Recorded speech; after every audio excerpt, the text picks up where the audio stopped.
Hey guys, what is going on? Welcome back. Welcome to another video. Today we are talking about our load, our gather, our negative move. So just keep in mind this same move has different terminology. It just depends on who you talk to. You can call it a load, you can call it a gather, you can call it a negative move. It does not matter. Just keep terminology consistent with whoever you are talking to. Okay, but without further ado, let's get into this thing, okay? All right, so we got Christian Yelich up against the Pittsburgh Pirates, okay? We talked about stance in our last video, real simple, okay? All we're talking about today is load, okay? All right, so here we go. All right, so his load, his gather, he sits into his back hip, right? And guys, this is something that you have to do on every single pitch. You don't wait until you see where the ball is going to go. You do it on every single pitch because you're still tracking the ball. You're still looking for speed, location, and pitch type as you're getting into your load. So Yelich, he sinks into that back hip, okay?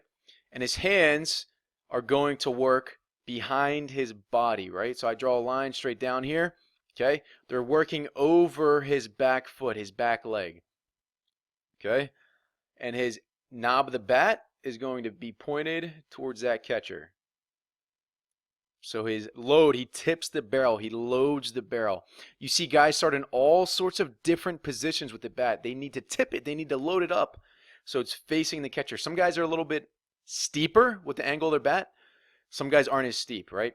But they all load it up. They all get the angle of the bat in a very, very, very similar position, okay? You want to make sure your load is repeatable and controlled. I see a lot of times players go and they have this load and it's really quick and it's really jerky and it's really difficult to do it consistently. Okay? You want your weight shifted to the inside of this back foot here, right? Where I'm drawing these green lines. Because you're going to push off the inside of your back foot just like it's a pitching rubber. So he's going to push off that back leg, okay? And the back knee is going to work towards that front leg, okay? And his hips stay inside of his knee. You see a lot of times a lot of players will load up and their hip will get outside of that back knee and they get in an unathletic position. His posture, always in an attack posture until he starts to get into rotation, okay? So his load, his head is out in front of his belly button. His shoulders are going slightly downhill. That's called an attack position. You want to load up. You want to make sure your players are in an attack position, okay? And that just goes hand in hand with spine angle. Now, if I showed you this video from the front or from the pitcher's perspective, his head would be over the plate. His belly button would be pushed back. His hips would be pushed back.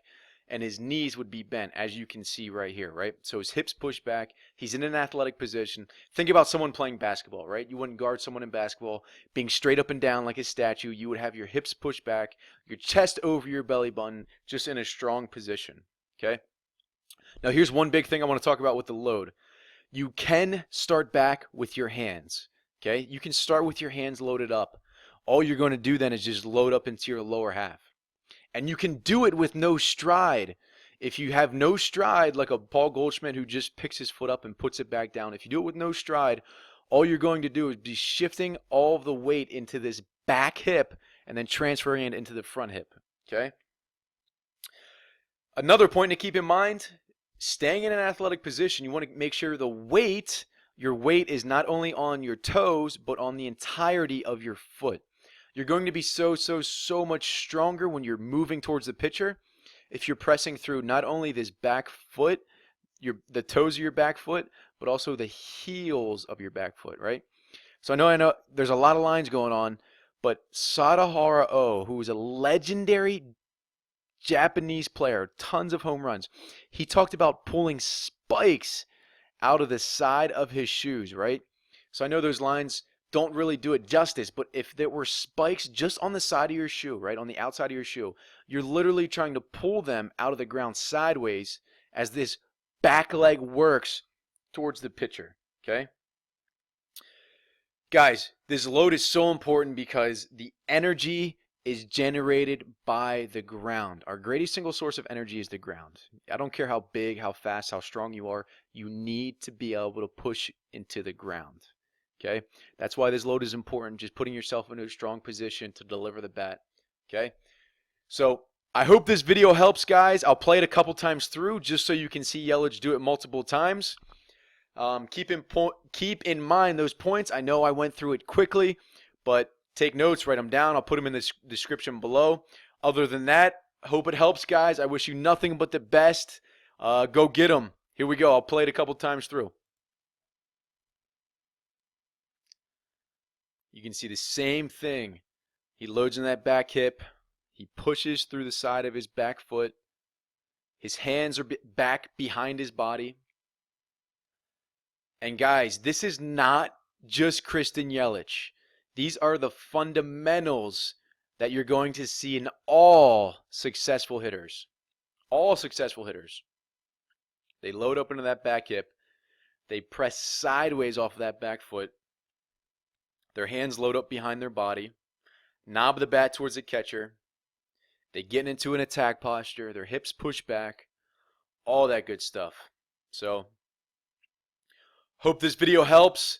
If you like it, comment below, and see you on the next video.